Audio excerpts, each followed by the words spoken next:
I'm gonna make this one a quick one for the intro because I used up all my brain cells trying to craft up some spicy hot teams for National Dex Ladder. Welcome to the top 10 Pokemon that grew better throughout the generations. What does that mean? Well, they kept getting buffed directly or indirectly, and because of that, they kept finding new and creative ways to be at least solid Pokemon in their own right. Evolutions don't count because Annihilate is not a primate buff, except for the Eviolite existing. There is going to be Megas talked about on the list to some extent, but not too much. And most importantly, these are all opinionated. So let's hop right in on that front.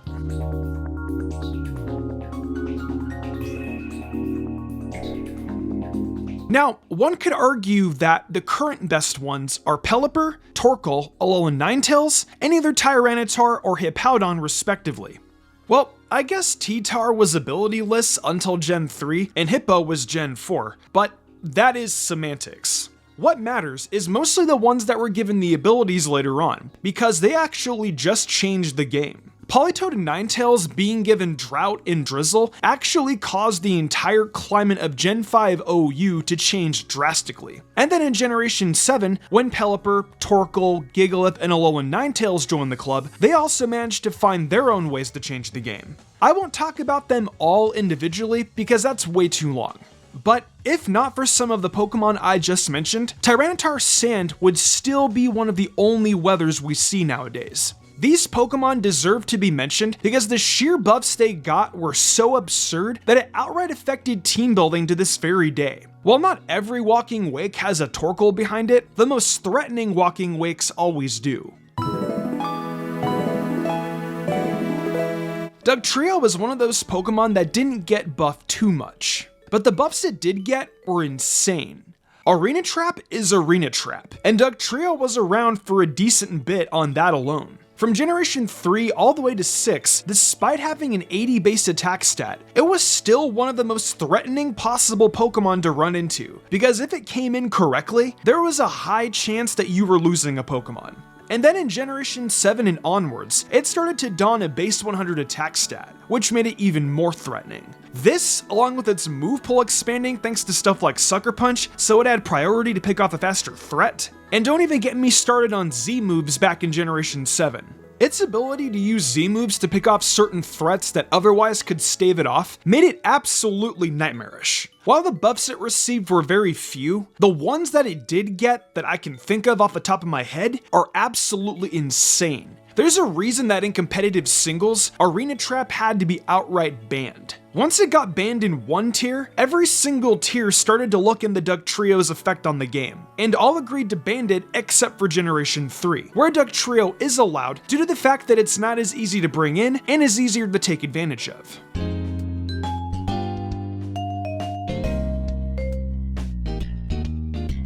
Blastoise is a weird one to talk about, but it's definitely a Pokemon that has received a significant amount of buffs over the years. Access to stuff like Body Press and Shell Smash are the ones that namely come to the top of my head. However, stuff like Aura Sphere and Dark Pulse as added coverage for its offensive stats have also been pretty huge. However, I'm mostly here to really talk about Shell Smash, because let's be quite honest, Shell Smash has made Blastoise a menace to run into. Luckily, it was given to Blastoise after it got its Mega removed. However, if you go to play National Dex, you'll begin to see that Mega Blastoise is banned. Yeah, as it turns out, it can't have both Shell Smash and a Mega Evolution. Otherwise, it becomes nigh impossible to deal with. Of course, I could also talk about G-Max Blastoise. However, there is one issue with that. I did not play VGC in Gen 8, nor do I remember Blastoise doing anything in VGC Gen 8 off the top of my head. However, that's me. Make sure to tell me in the comments if it did do something, because I actually don't know. I just know that Blastoise's natural bulk, letting it tank a hit and then hit Shell Smash, makes it one of the scariest Pokemon to face if unprepared. An indirect buff to Blastoise is that it's coming back in the DLC in a tier where Rillaboom doesn't have Grassy Glide, which may be very nice for it.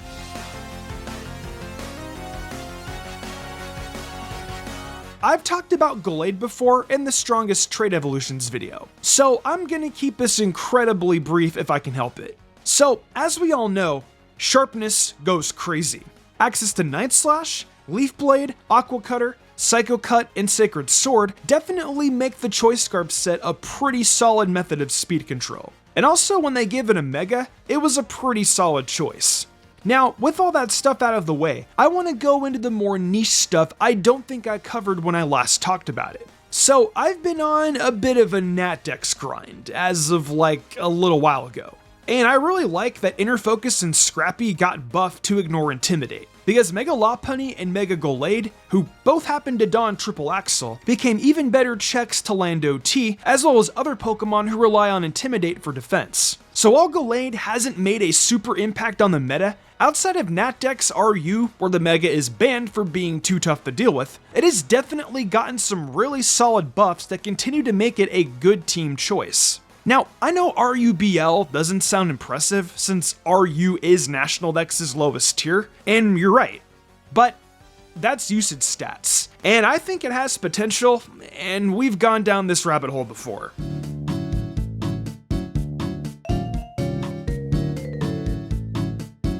Look me in the eyes and tell me that Game Freak hasn't been slipping Gyarados buffs in one way or the other for the past God knows how long. It was pretty solid in Gen 1 as is, and yeah, I will admit that it got nerfed in Gen 2.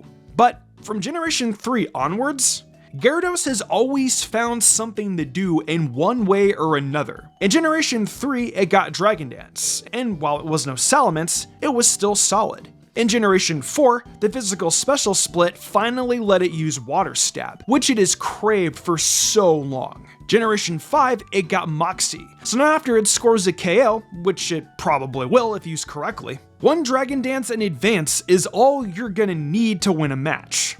In Generation 6, it got a whole Mega Evolution that should have been Dragon, but we'll take Dark on the basis that it still has a useful secondary stab, because Lord knows I don't want to use Bounce. Oh, and speaking of usable secondary stab, Generation 7 came in and made it an excellent abuser of Z moves. I kid you not, all I gotta do is send in Moxie Gyarados with Flying EMZ as a lead so it never comes in on rocks, set up D-Dance one time, use Flying EMZ Bounce, and then start hitting buttons. Now, it doesn't always work, but it's worked more times than not. The existence of Dondozo, however, does make this less viable. Generation 8 gave it heavy duty boots, but that's an every flying type Pokemon type of buff. Same with Terra Blast being an everything type of buff. Regardless, it has withstood the test of time for the most part, and will always be a pretty solid choice in whatever tier it winds up in, or even sometimes in VGC thanks to Intimidate access and some very solid tools as a Pokemon. This is another winner of the physical special split, because Water and Dark being special in Generation 3 was a death sentence for my boy Cradon. Now, one could argue that it's biased that it's higher than every Pokemon that came before it. But while you are probably right, I like for you to hear me out. Cradon has gotten buffed a lot over the years, be it directly or indirectly. In Generation 4, it was pretty mediocre, even with Dragon Dance. And in Generation 5, it had no room to be in such a fast offensive metagame.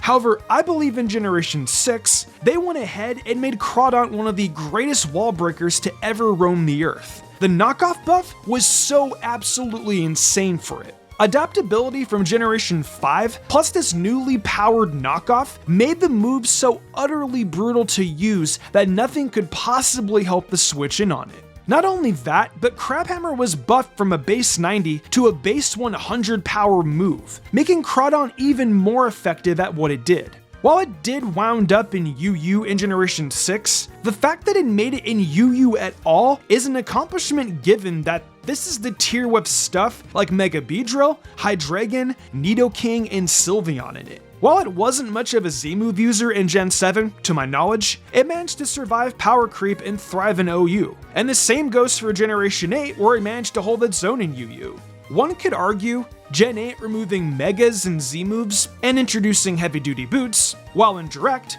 made its knockoff even more lethal, because now everything was a target. Just leading Cradon and using knockoff, no matter what, has been a goated lead strat for me, because for whatever reason, it just worked.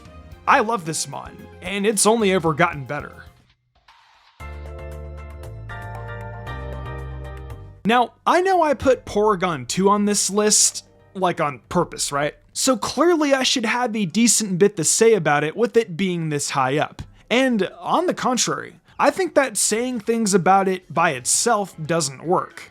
Don't get me wrong, it's got its merits. Trace is a fine ability, and it has some solid stats, especially in defense. But I've always seen Porygon II as a Pokemon that's good because of what it allows to be abused. Porygon Z became a buff to it in Gen 5 when Eviolite got introduced. Teleport getting buffed in Gen 8 let it become a very solid pivot.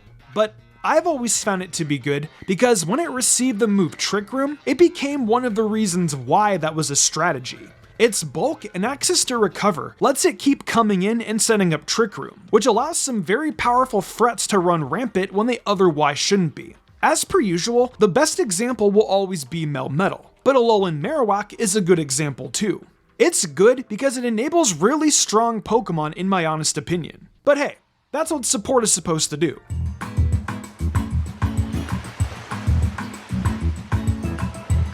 Alright, yeah, we've been down this road before. They've done nothing but buff Clefable for what feels like eons. They gave Clefable so much stuff throughout the generations that it's not even funny at this point. Magikarp in Generation 4 caused it to eventually become one of the better Pokemon in Gen 4 OU, even if it took quite a while for it to happen. Gen 5, it was at its worst, because the meta was hostile to it in every corner, but unaware and stored power could become mystery tools that would help it later. The fairy typing in Generation 6 onwards shaped the way the game was played, and Clefable became one of the poster children for the type and one of the reasons why it was so good. The excellent defensive typing, alongside the various types of sets it can now run thanks to the buffs they gave it over the years, was astonishing. I'm not going to go over all the sets, but it had started out with just having good coverage moves. And now it can just do whatever it wants, whenever it wants to. Oh, and don't even get me started on the Unaware set with heavy duty boots, literally spawning the use of the term fake magic guards. And now that I know it's coming back in the Scarlet and Violet DLC, this means I get to look forward to yet another buff, as I can already see it being a prime user of Terastallization. I actually think its showing up is gonna cause a change in the meta. Its Moonblasts threaten Great Tusk, Magic Guard lets it not care about Cecil's Edge from Hisui and Samurott, it can use Terastallization and Terrablast to potentially get the jump on King Gambit and Goldengo, it doesn't care about Salt Cure, which gives it a presence versus Garganacl, and it can probably stomach a hit from Iron Valiant and then threaten Moonblast. If Clefable is bad in Gen 9 OU, I'll give up my PhD in Pokemon.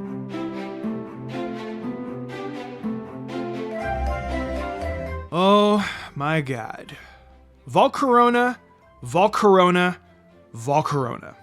This stupid moth who I've been subtly talking about in some capacity in so many videos. Frostmoth exists? I compare it to Volcarona. Venomoth, Butterfree, Vivillon, they're not Volcarona.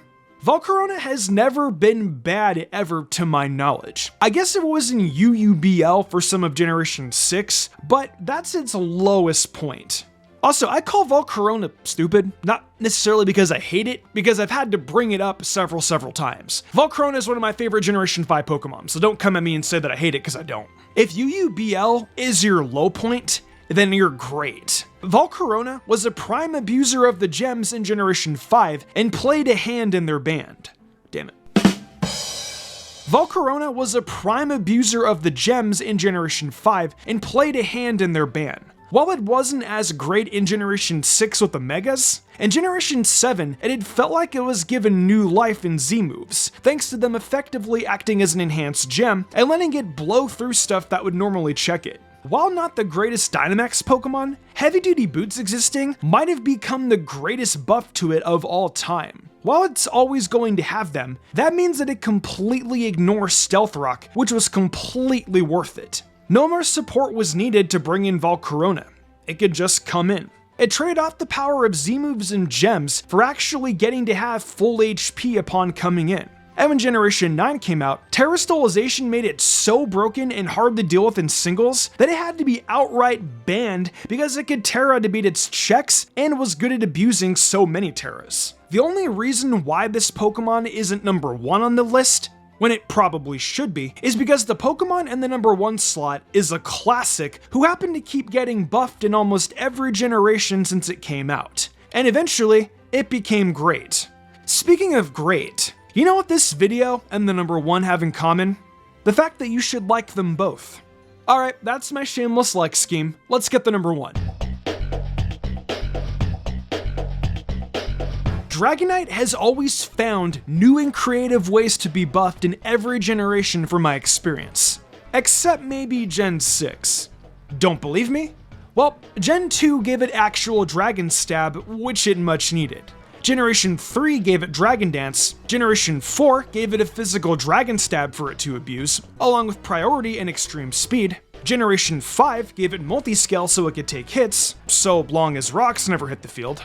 And then you could get up a potentially lethal Dragon Dance. In Generation 6, okay, yeah, fair. The buffs in Gen 6 were just Defog becoming a good support move. But in Generation 7, it became another potent Z-move abuser. In Generation 8, it got Heavy Duty Boots. And in Generation 9, Terastallization Normal Extreme Speed has made Dragonite an excellent late game cleaner. And Terraflying Terrablast is also neat. With the exception of Gen 6, this Pokemon has always found a way to get buffed just because it could. And while I try not to consider widespread stuff like Heavy Duty Boots, Z-moves, and Terra to be buffs if I can help it, even if they have been mentioned in previous parts of the video, it cannot be denied that some of the mechanics and items have worked out so incredibly well in some of these Pokemon's favors that they may as well be considered a buff. Even if they are all indirect, they have used the mechanics to essentially change the metagame in some way, shape, or form. And Dragonite is a mon that has found its way to being a good Pokemon almost every single generations with buffs that it got handed. I think Dragonite is a trooper, really. The fact that it's kept going for every single generation and never dropped below UU and is currently doing great in OU is a sign that as long as you work hard, keep trying, and get handouts from the developers, anything is possible. And that was it. That was the top 10 Pokemon that kept growing better over time. What do you guys think? What Pokemon did you want to see on the list? Let me know your thoughts in the comment section below. In the meantime, I need to go and play some more National Dex OU, because it's such a non-serious format, but it's also incredibly fun, albeit insanely broken. But with that, I'll see you guys next time.